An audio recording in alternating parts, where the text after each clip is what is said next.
Swami said in the interview, he said, the proper study of mankind is man, and this book is the proper study of mankind. And today you're going to tell us more about this great topic that's so important in our lives called love of conscience and its 4 aspects of human nature. We hear from Sai Baba that who we are is divine, and this knowledge will tell you who you are as a human being. But even more so than that, it will tell you who your partner, your spouses, your family members are. Rita Bruce, it's a delight to be with you again. Thank you very much for this opportunity to hear more from your accumulated areas of wisdom from Sai Baba himself, directly or indirectly. And today you're going to tell us more about this great topic that's so important in our lives called love of conscience and its 4 aspects of human nature. And before I get started, I want to invite people, if they're seeing this or listening to it, that they might want to get an 8.5 by 11 piece of paper and a pencil, because you're going to go over some of the points that really are useful in our lives as we talk about this important subject. So what's number 1 in your agenda as for how you wish to start this discussion about love of conscience? Oh, Ted, I want to thank you for giving me this wonderful opportunity in Sai Baba. This knowledge came 42 years ago, and it took a long time, and Swami finally had me write it, and he named the book Love of Conscience. Now, Swami said in the interview, he said, the proper study of mankind is man, and this book is the proper study of mankind. It's pretty profound. This knowledge will prove non-dualism without a doubt. It is Advaita, and it is in its best and purest form. Everyone will be able to use this, no matter what their spiritual path is, no matter what their spiritual beliefs are. The thing that we have all been looking for is, who am I as a human being? We hear from Sai Baba that who we are is divine. And this knowledge will tell you who you are as a human being. But even more so than that, it will tell you who your partner, your spouses, your family members are. You will listen to things in a different way than you've ever heard them before. So let me say that these 4 aspects that we are going to talk about have an entirely different meaning than anything that you have ever heard before. So you will be getting a new interpretation. What happened to us that we did not know was that we had the programming within us from our previous births. We have the programming in us from this life. There was an additional program that we did not know about. And that program is like a computer chip. And we were assigned this before birth. The 4 aspects of human nature. I asked Swami, is this 1 energy or 4 energies? He said 1 energy, 4 aspects. So if I slip and say energy instead of aspect, please forgive me, but I called it energy for so many years. I will try to remember to use the term aspect. 1 of the aspects is emotion, the 2nd is physical body, the 3rd is the intellect, and the 4th is discrimination. Now, Swami says the mind has no form, but what the senses bring into the mind is where we start getting the form. So when this came and I started learning, it was splitting these 4 of the mind. And what was unbelievable was there was this little computer chip within us that is the operating system for the emotions. The operating system for the physical body, the operating system for the intellect, and the operating system for the discrimination. Now, you may say, well, why is that important? Well, because this operating system dictates our ego image, our primary identification is coming from which of these four were assigned to us as our primary image. And these four have an ego, which we've not really known before. This primary image with this little focus dictates our style of communication and a lot of our behavior. It is our ego image. So from there, I will start. On the chart, we have emotion. E-motion. Emotion is movement.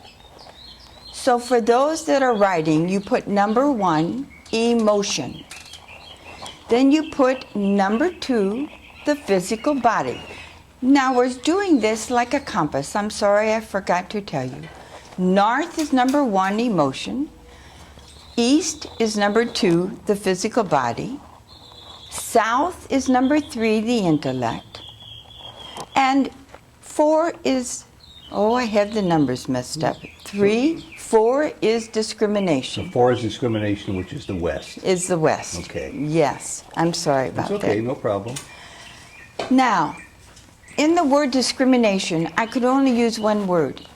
And when you're a baby, you think of it as feeling good or bad. When you grow older and you reach a certain stage of maturity, you start learning what is right and wrong. Then when we become spiritually in tune, we use our discrimination to decide what is loving and what is not. I could only use one term, but discrimination has a lot of different implications. And it was a puzzle to me because the intellect and discrimination work so close together, intellect and discrimination, that it is hard to distinguish between these two. And that's what I had to do, was to split each of these. So in an interview, I said to Swami, is intellect and discrimination one or two? He said they are separate. They are two. So for this information, we are splitting each of these very finely. Emotion, feels, that's the word you put under emotion. The physical body senses. We are only talking about the sensory system in the physical body, not the entire body. Only what the body experiences through the senses. The third one, under intellect, is thinks. The intellect, in this case, thinks.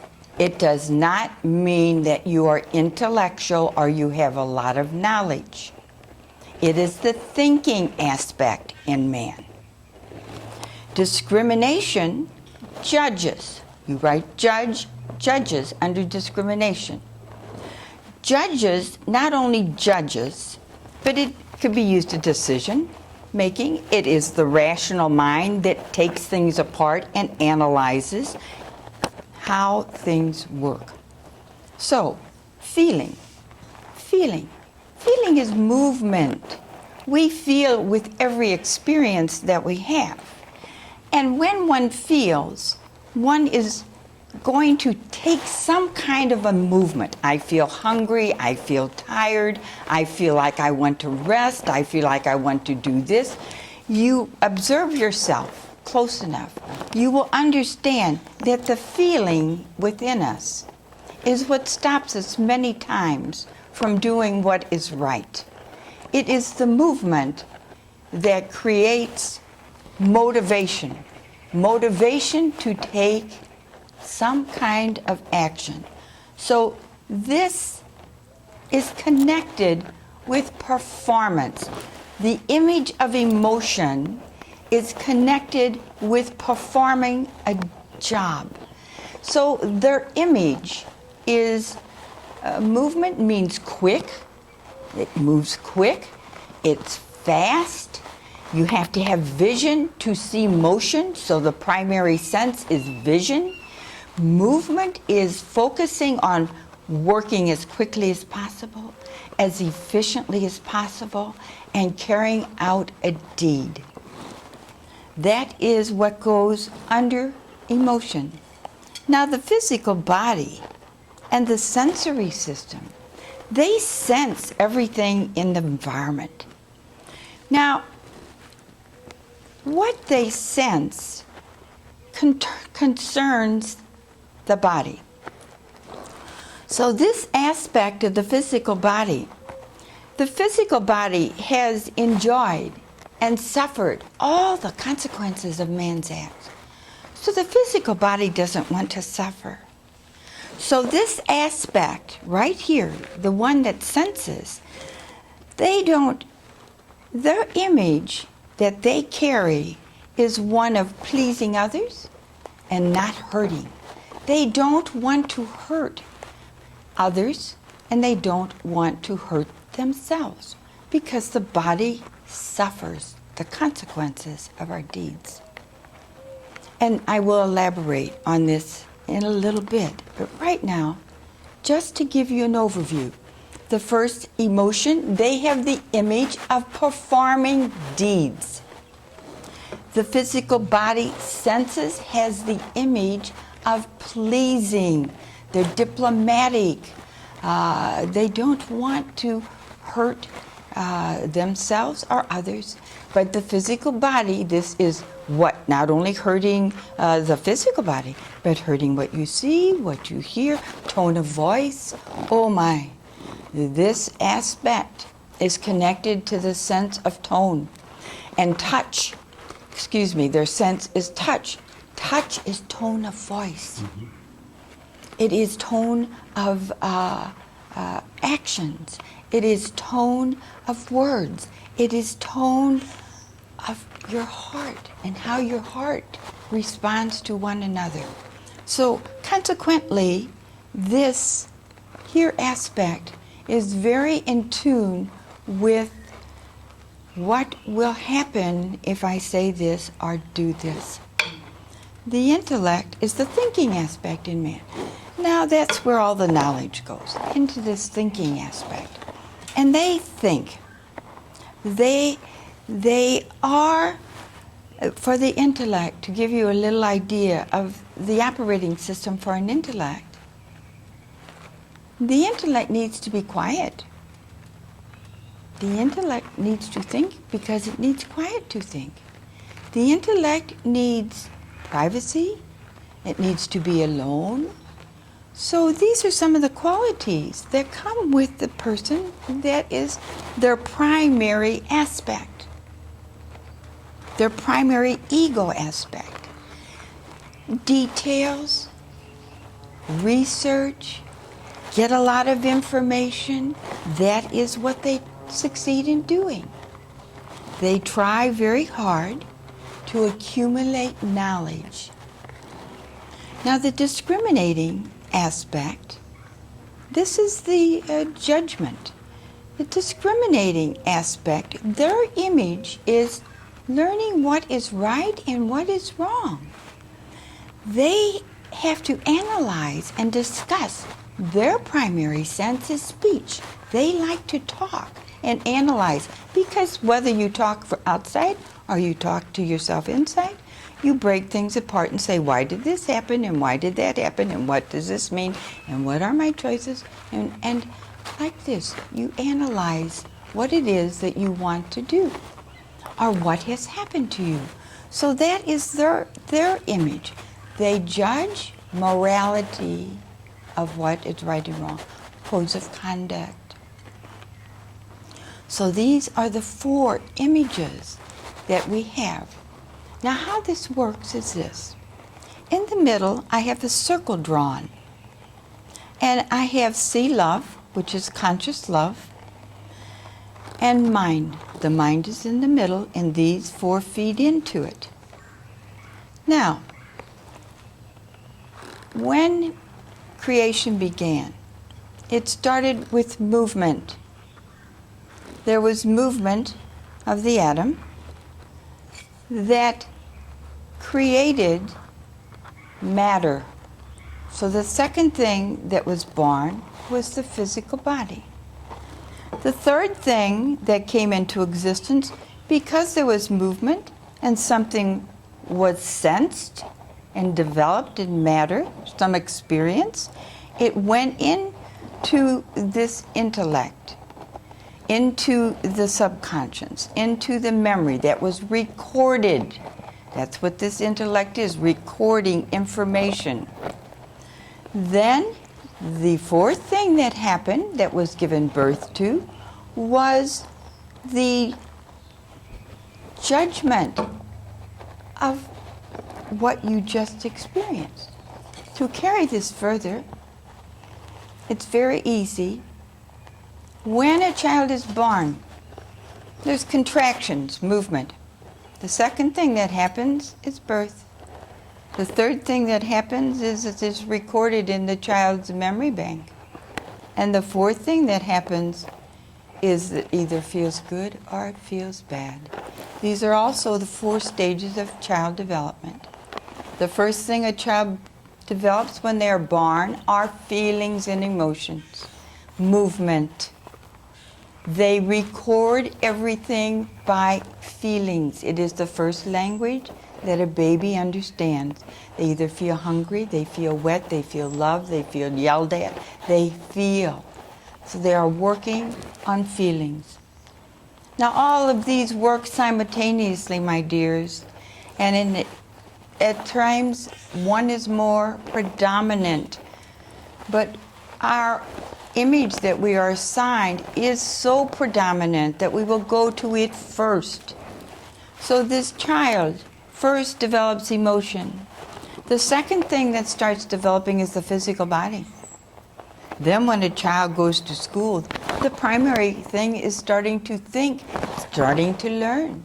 Then when a child gets around 7, this judgment of what is right and wrong, this learning to make decisions starts coming into play. So these 4 you will find are the path that evolution took. What is interesting is in the reverse, for spiritual attainment, we have to reverse this. We have to first start with discrimination. We have to first consult the conscience of man to find out what is right and wrong. So when Jesus said the first shall come last and the last shall come first, this gives a meaning to it. Now, let me say this. If you stand in the middle of this circle, Ted, Okay. and let's say you're looking at emotion. Because let's say emotion is your primary aspect. If you go to the right, that is your second most important, the physical body.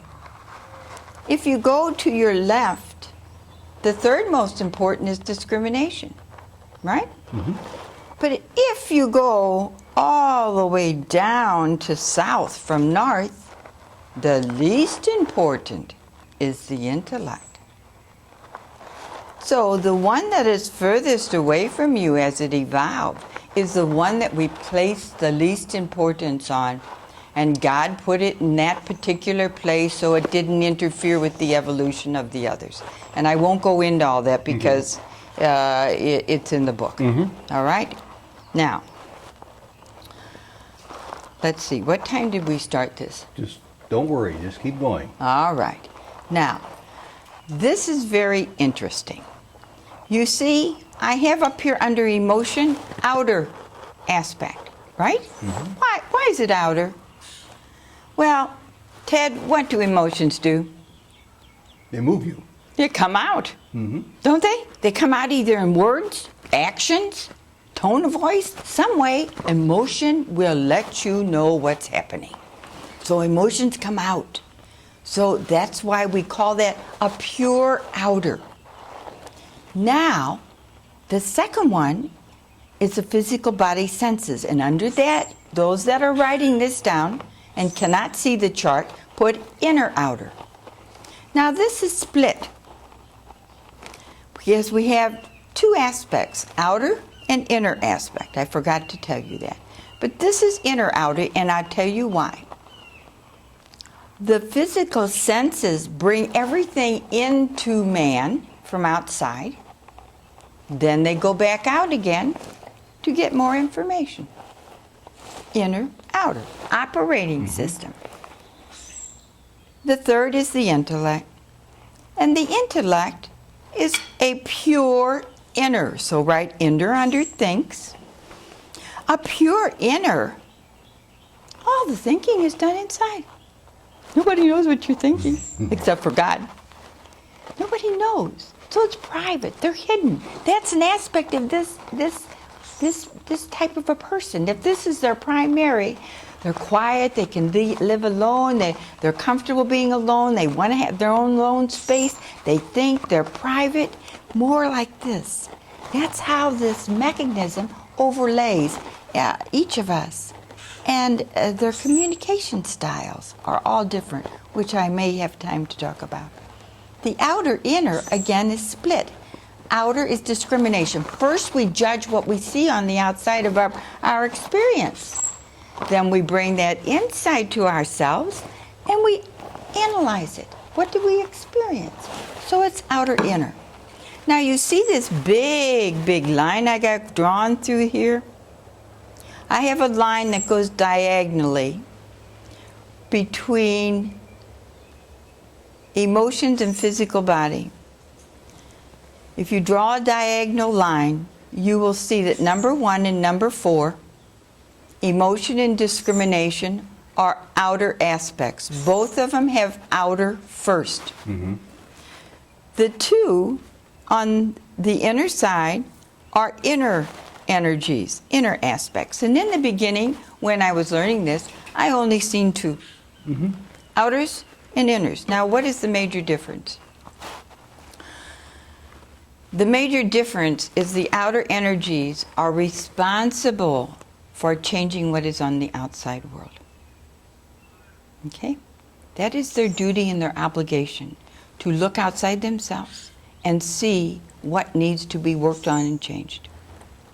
The inner aspects, these two, they are responsible for what goes inside a man. Senses go inside, thinking goes inside, right? So these two guard and protect what goes inside of man. So they're more concerned about what's happening inside, where these two are concerned about what's happening outside. Now, in a relationship, these two outer aspects, feelings and discrimination, or emotion and discrimination, will marry an intellect or a physical body. You marry opposites. Of course, you have to marry opposites, right? You have to. Somebody says the purpose of marriage is to rub egos, and that's why I put two people together who are opposite. So to balance one another, to learn from one another. If you were both outers, you'd both be moving like crazy and run over one another. If you were both thinkers and pure intellect, all you would do is sit there and think and think and think, and nobody would do anything. Yeah. You see? So this is how the Lord kept everything balanced in our entire universe. He was brilliant. It's just brilliant. Let me give you an example. Feelings. How does all this, I mean, there is so many connections to this. I get so excited. You must see. I mean, this is my baby. I just have, it saved our marriage. It has broadened our consciousness. It will take you to your divinity in a very efficient and beautiful way. You understand who you are. Man's been trying to understand who he was forever, besides his divinity. So, where was I going with this? Society. How does this relate to society? Because whatever God created in here comes out, right?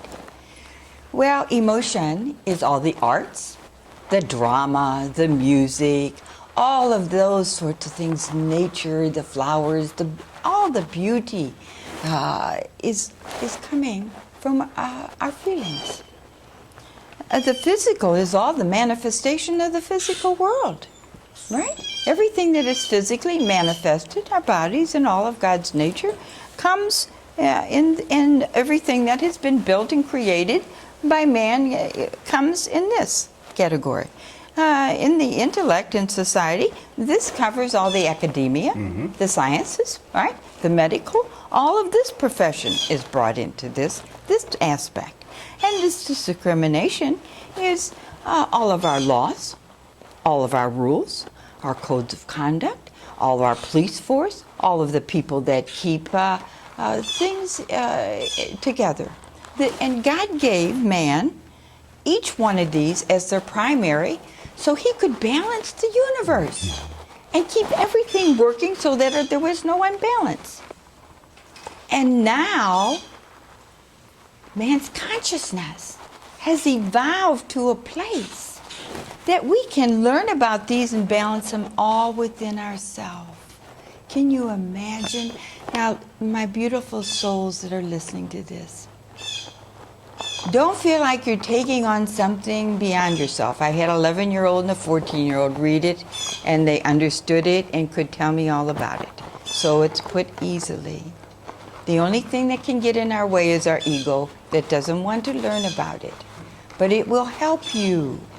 It will help you to understand yourself and so many people.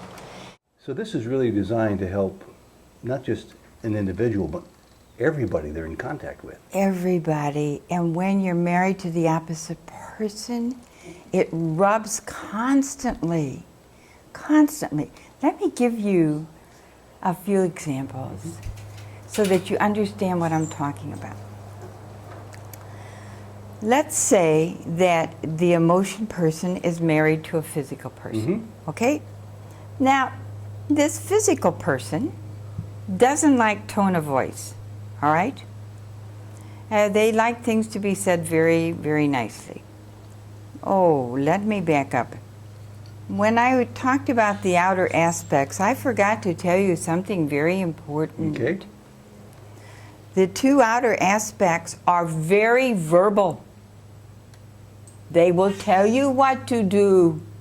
The emotions will tell you how to perform it right. And discrimination will tell you whether it's morally right or wrong. All right? So these two they have to change the outside world. So they're going to tell you what to do. Okay? These two don't want to hear it. They don't want that loud tone of voice or telling them what to do. They don't want that going inside. Okay? So what they don't like, they won't tell you. All right? So they will show you by an action. Okay? They will show you by an action that if you say something to them, and I'll give you an example. Robert and I are driving down the highway, and we had a little disagreement in the morning. And I'll say to him, honey, I said, I'm really sorry. I said, this morning when we were talking about thus and thus and thus, and all of a sudden Robert will say, oh, you see that new billboard there? Isn't that wonderful? You see? He didn't want to talk about it. It's too personal. These two can talk personal. Why? Emotions you feel personally. Nobody else feels what you're feeling right now, right, Ted? So emotions are personal. Judgment is personal. How I judge something, we all can sit here and watch an accident, and how many times as you as a reporter, you get everybody's different opinion. They judge it according to their own program, right? So that's what happens. So these two are speaking and making all of these judgments, and these other two, they don't want to hear it. So they will give you an action. They will walk away if the conversation is unpleasant. They will definitely change the subject. If it starts getting too strong or too harsh, they will definitely change the subject. And they, for example, these two speak very directly, these speak indirectly. Let me finish this. What I was saying here is that the physical senses are general knowledge. Okay? This is personal, and this is personal. But what we bring in from our senses, you can see the plants, I can see the plants, all right, we can see all these, it's general knowledge. They will talk about anything general, but don't dare go personal. This intellect, oh my, they do not like to talk about anything personal either, because thoughts and thinking is impersonal. Knowledge exists. Okay, it always exists. So, what happens is, let me cover one more thing, and then I can really bring it into some examples.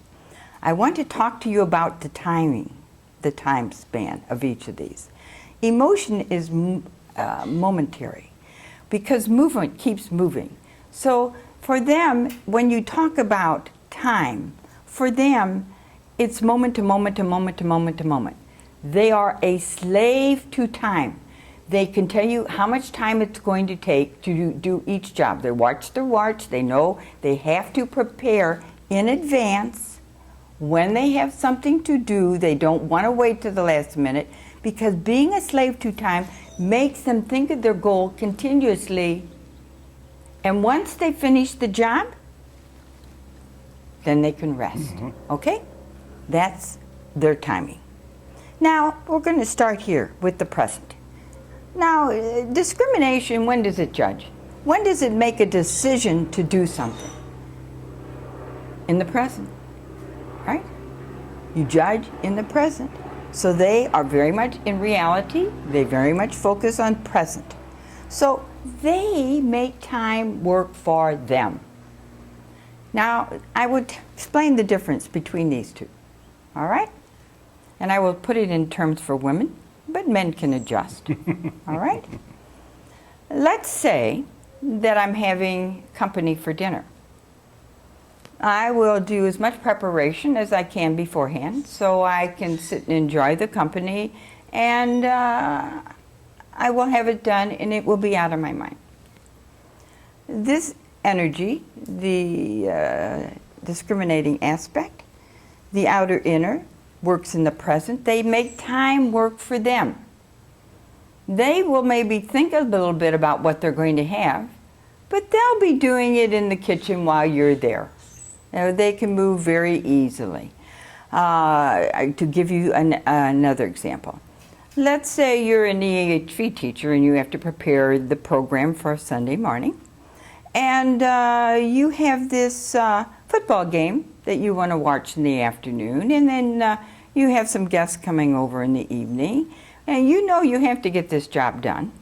You make time work for you, but you may find you up at midnight doing the job to get it done, or early the next morning to get the job done. That's the difference between these two. Now, when you come to present, past, all knowledge has already happened. It has already been experienced to become a fact. Knowledge, information. So knowledge exists in the past. And so these people here, they take their time. They move slower, because those that live in the past like things that are traditional. They like to do the same routines over and over again.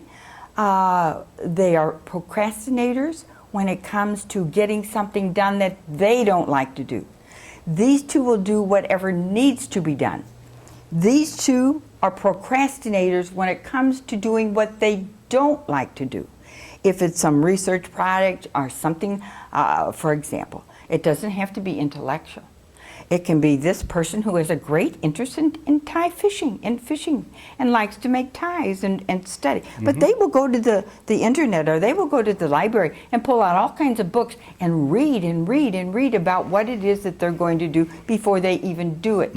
Okay? These two work more on instinct and experience. They're experiential learners. They can just do it. These two have to take time and work through it and think about it. So that's where the past comes in then. They live in the past very comfortably.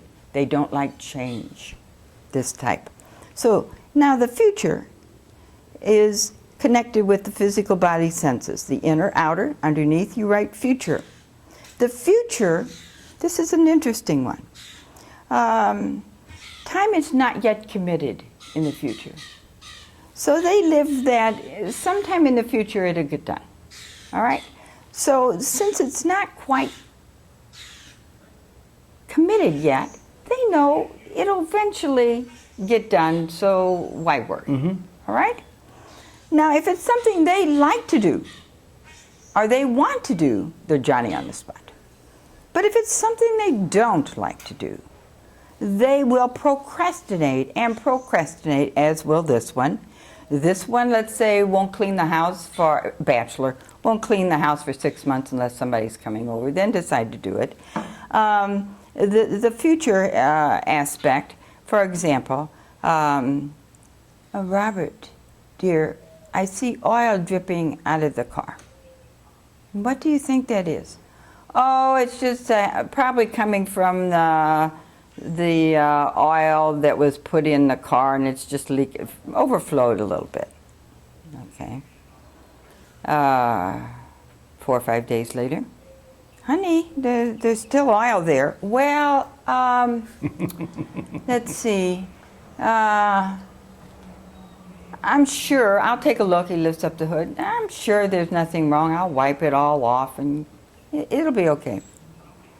Another week goes by. Honey, there's still oil dripping there, all right? Now, I can wait that long now because I know this very well. But in the old days, I was emotion and I wanted to get the job done and get the goal over with, so I would nag. All right. When are you going to get that car? You want me to take that car? I'll go blah, blah, blah, like that, you know. We would verbalize what we're feeling. All right. And it would all come out because we can't hold it in. We're the furthest away from here. Right? Throughout evolution, we moved to learn. When we're a baby, we crawled and we moved to learn. If movement had to stop and think, it wouldn't move.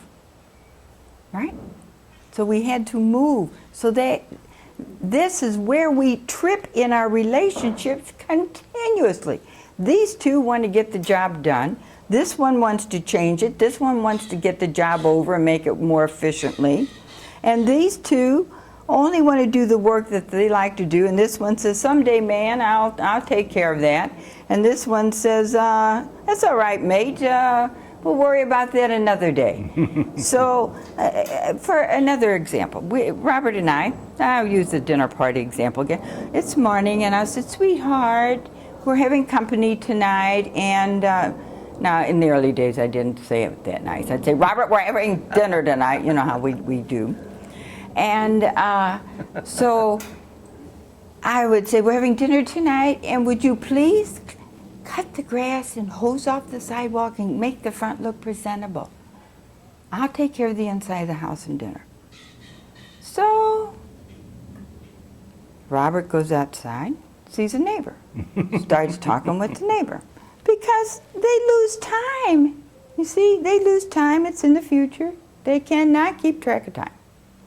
So they lose time, and so he starts talking to the neighbor. Neighbor says, hey, I got this problem. Would you come down and look at it? So he'll go be very happy, loves to socialize. This energy is very sociable. This one's very sociable. This one's very sociable. This one is sociable on a one-to-one. They prefer one-to-one. Why? When there's 2 or 3 people, they can't focus on the conversation because somebody would change the subject, and they haven't gotten all the information they want yet. All right? Yeah. So, what happens here is Robert is going down helping. Then he comes back, and then what happens? Daddy, my bicycle isn't working. So, he stops and he does what the daughter wants. So, the next thing he knows, oh, the football game's on. I gotta go watch the football game. It's 5 o'clock and the guests are coming at 5:30. Honey, did you get the... Oh, no, I forgot about it. Now, do you see how we run into trouble just over our image of time and how we function and how we operate? It creates havoc. And these two can never outweigh these two. Can never, ever even what I know. Instead of going momentarily and fussing, I can maybe wait 2 weeks, 3 weeks, but he can always outweigh me. They always have that ability. But of course, through knowing this, we have changed. And through working with this, we have changed. To give you some more examples. there is bicycles bought for children for Christmas, a new bike for one of the kids. So this aspect, the discrimination aspect, all right, go in the family room and look at the bike. The husband, who is the physical senses, goes for the manual. He takes the manual into the living room and sits down and reads the manual. By the time he's finished reading the manual, she's got the whole bike put together. Because we work through experience. These two work through study and observation. So when you're teaching a class, if you don't have all four involved, which is in my book, all right, How to Have a Complete Learning Experience with Swami's 5 Teaching Values, then you get very messed up. So, another story. This discriminating leaves a note for this intellect aspect. All right, darling, now we're going to talk about another example. This outer aspect and the inner aspect, we always are creating problems for one another. And when you understand this, you don't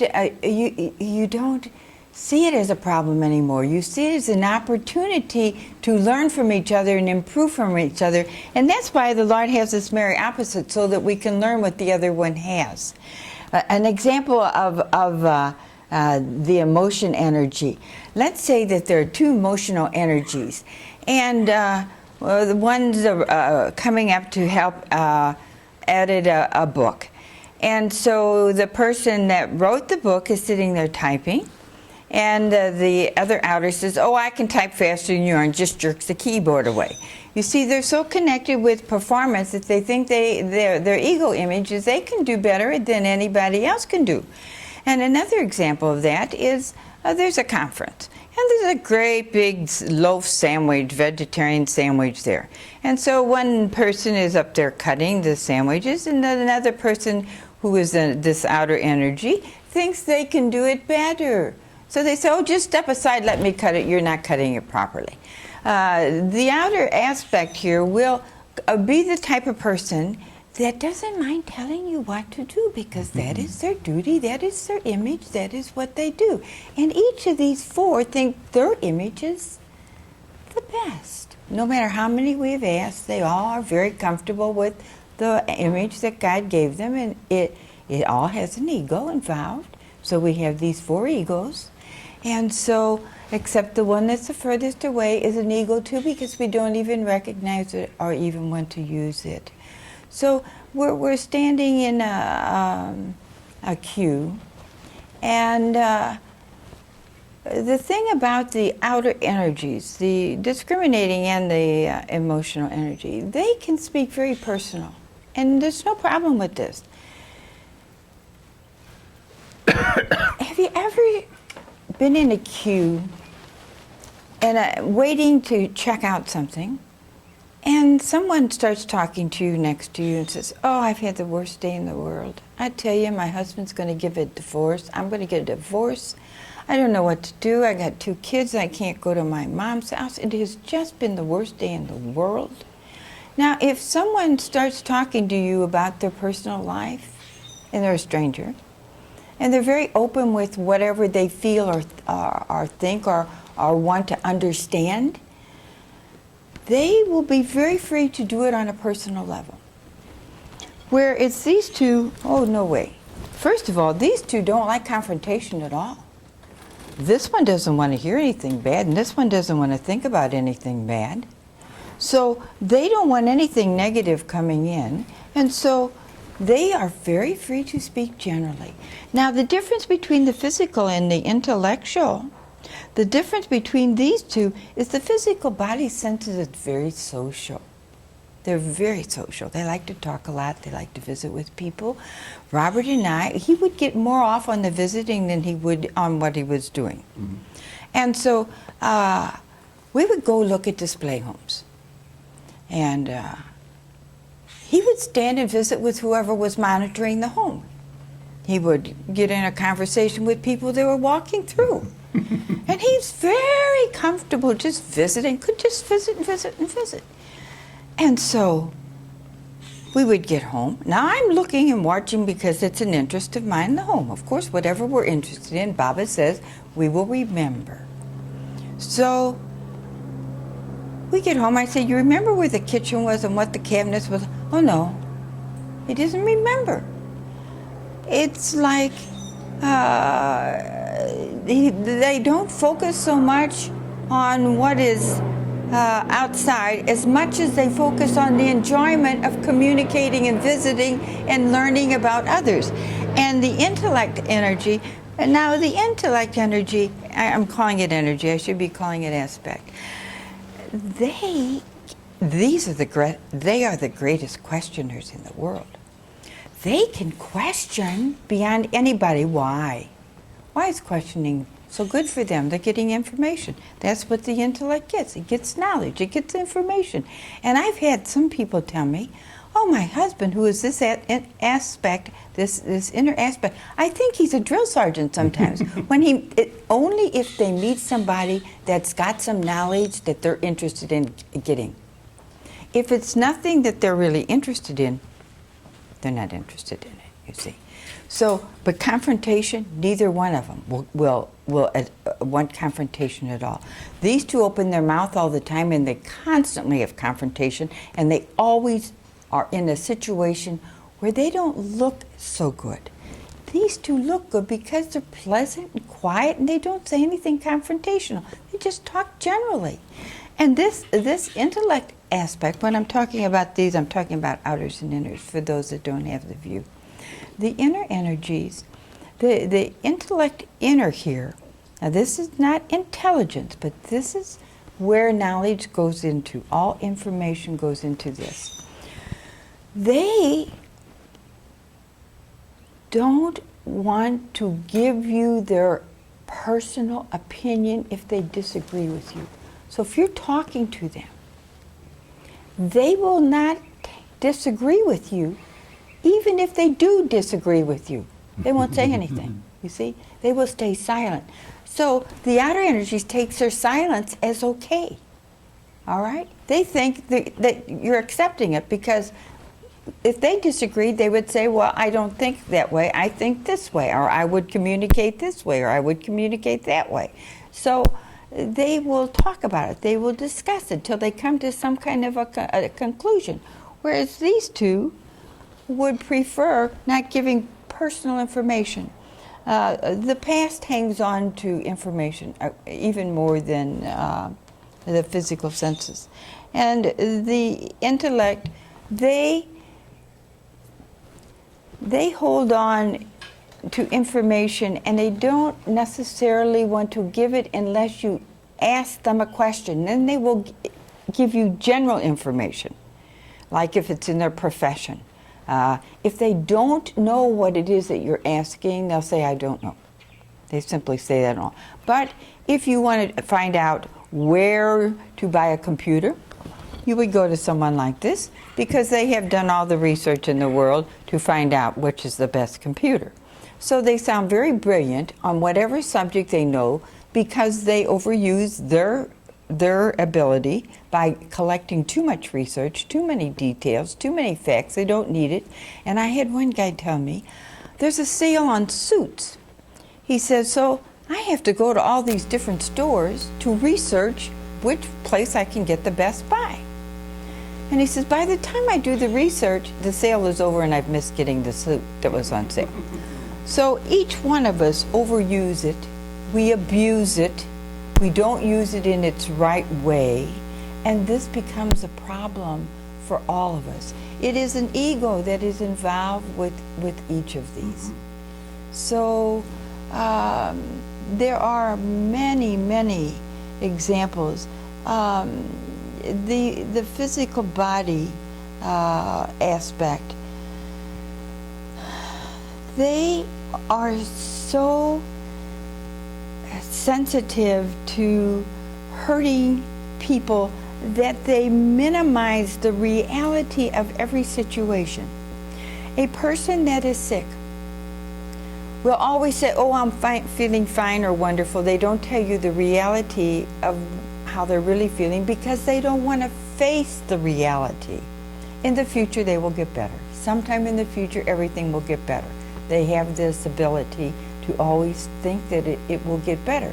So they don't like to talk about anything that's painful or hurtful.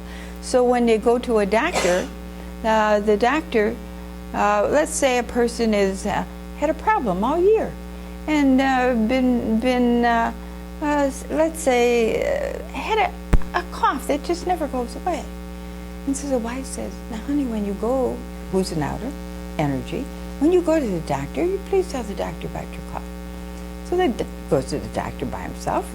The doctor gives him an exam and does all the tests and all this stuff, and comes back, and I'll say, "Well, what did the doctor say about your cough?" "Oh, I told the doctor I had a little cough occasionally."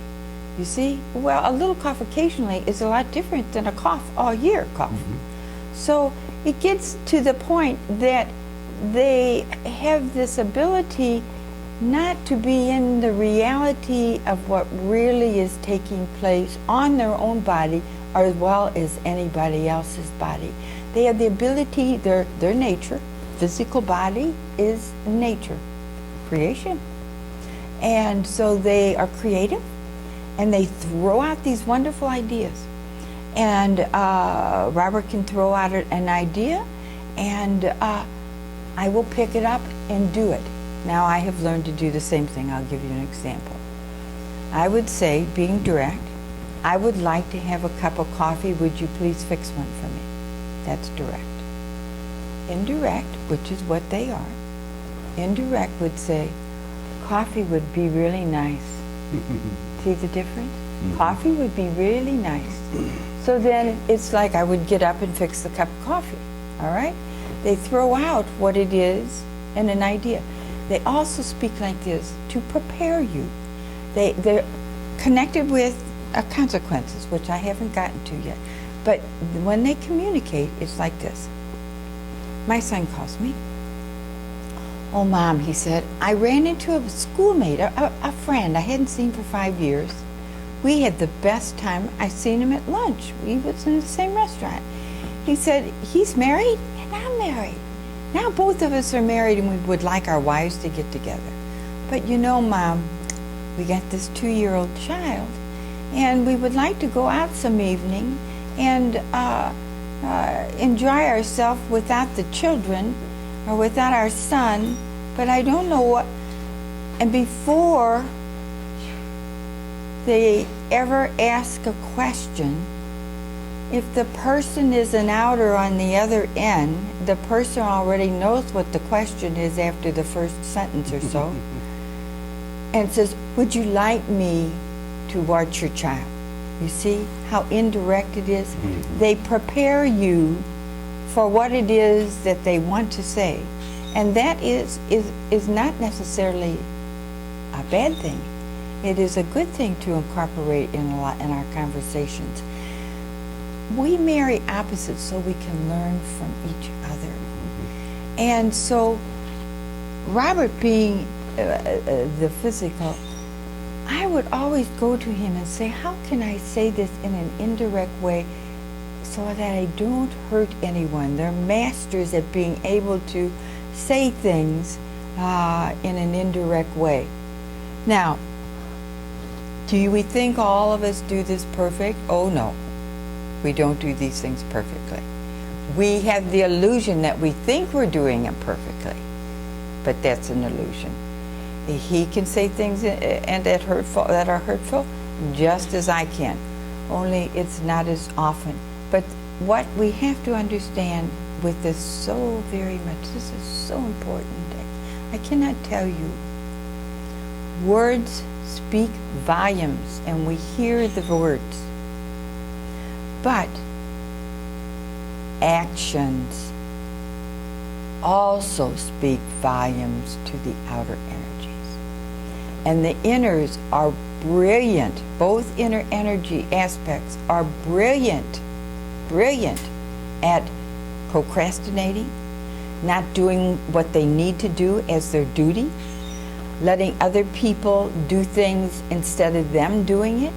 They will stay silent. They will walk away. That's not truth. That's not right conduct. That's not giving love. They have to learn to speak when they need to, as the others need to learn not to be so offensive, so harsh, or so direct. So we have to learn from one another, because we have this program and there's nothing we could do about it. And so many times I would think, well, why doesn't he do what I ask? When you learn that they can't, they're in this program, automatic system, and they can't do anything about it. Automatic forgiveness is there. Automatic forgiveness. So then you start working with one another so that you can learn their gifts and I can learn my gifts. And the first thing you all must learn to work on is what's the opposite. What is the furthest away from you? Now let me go through thought, word, and deed.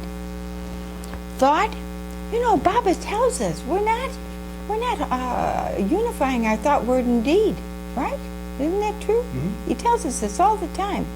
And this is what's happening. We get stuck in just the one that is our aspect, all right? We have to, thought comes from the intellect. That's the thinking aspect, right? In the discriminating aspect is the word that you can put down on your paper. That is the word. Now, why is discriminating the word? The word is I will do. I will perform this task. It is the decision making. It is the word that God began creation with. The Om, the word, is God's creation beginning. So when we say I will do something, we are in the present, and it is very important for them to talk about a subject, to analyze it. They ask the question, why? The emotion is the deed. They have to carry out the deed, the performance of the deed. So they're connected, their image is connected with the deed. Now I have added a fourth element here, and that is consequences of the act. That's what the physical body goes to immediately. What are the consequences of this? If I say this, if I do this, whatever, what will happen?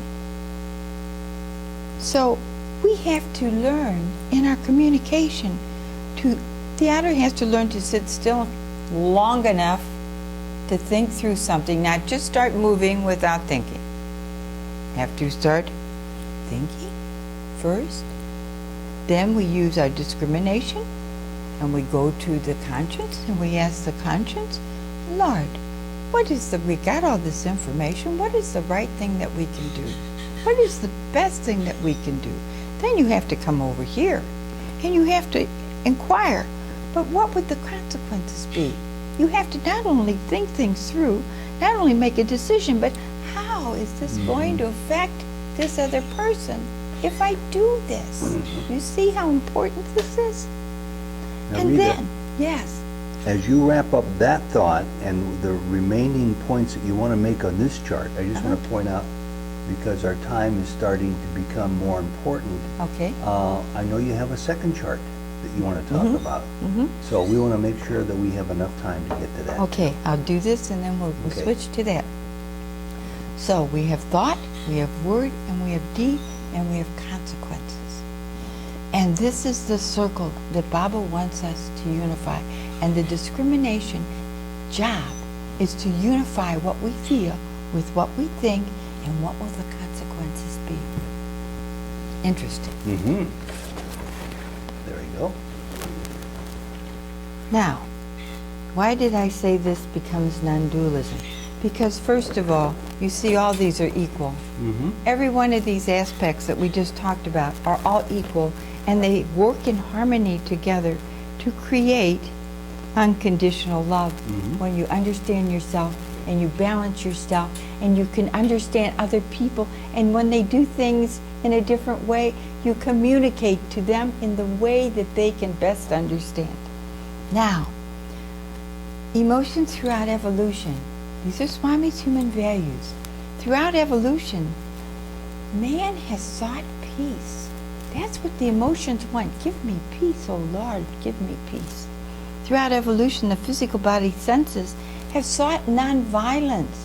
The senses in the body don't want to hurt. Nature is God's physical creation. It's the physical body of our universe. Nonviolence. The intellect, throughout evolution, has sought truth. All of our experiences, all the knowledge from our infancy till we die, we are searching and seeking truth. That is the job of the intellect, to evolve truth. Discrimination. What is discrimination? Right conduct is its value. We keep learning through trial and error and mistakes that we make to learn what is right conduct and what is not, what is loving and what is not.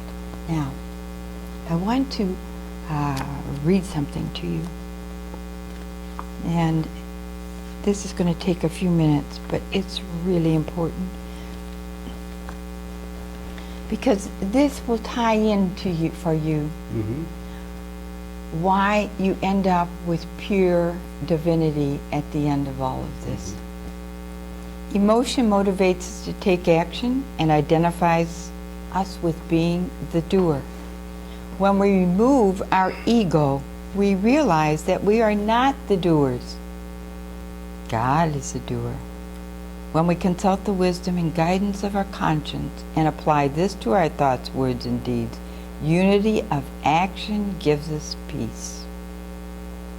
We will still take action, but we will only take it as instruments of God. When God is acting through us and we do not think we are the doers, we achieve a state of peace. Physical aspect, nonviolence. The job of the physical energy is to protect our physical bodies from harm. In pursuit of our desires, we do harm to other beings.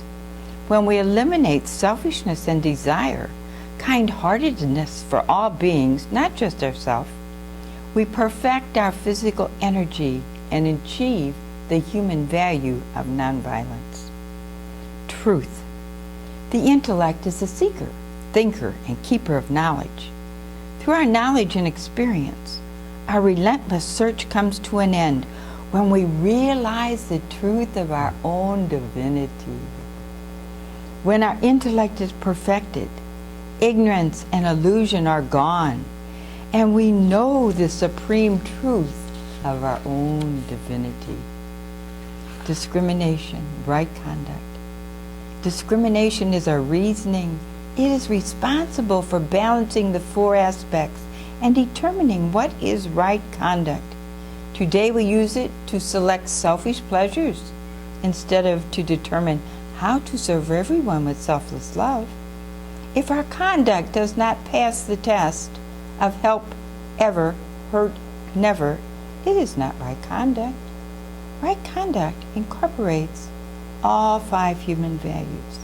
Imagine a pyramid, and at the base are four broad equal sides. The structure progresses upward and it narrows into oneness until the final convergence at the top. At the base of this pyramid are four aspects, equally important and distinct.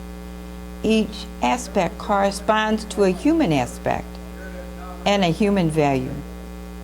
Emotion and peace, physical body and nonviolence, intellect and truth, discrimination and right conduct.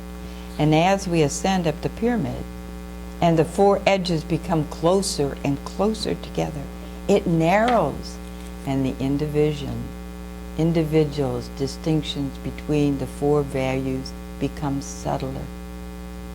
Finally, they all merge into the oneness of God at the top. Conscious love. Very nice. Swami told us, God has always told us, we are made in the image and likeness of God. Real quick, do you have time? A couple minutes. Just to go quick, I asked Baba if this was the characteristics of God. He said, no, they are the character of God. We start with omniscient, the intellect. In God's world is omniscient. And when he brought it to man, it became very growth in the form of the thinking man. Omnipotent became our right conduct, our discrimination factor. Omnipotent, why? All powerfulness is the omnipotent. God's will is the most powerful aspect in man. Emotion, peace, is unconditional love. When all these work in harmony together, we end up with unconditional love. It's movement of love in thought, word, and deed. Physical body is nonviolence. That's God's omnipresence. God gave us the body to experience His omnipresence in all of creation, in all of our world. So it all ties in together. And when Baba said, this book with the clove, see love, clove means C-L-O-V-E.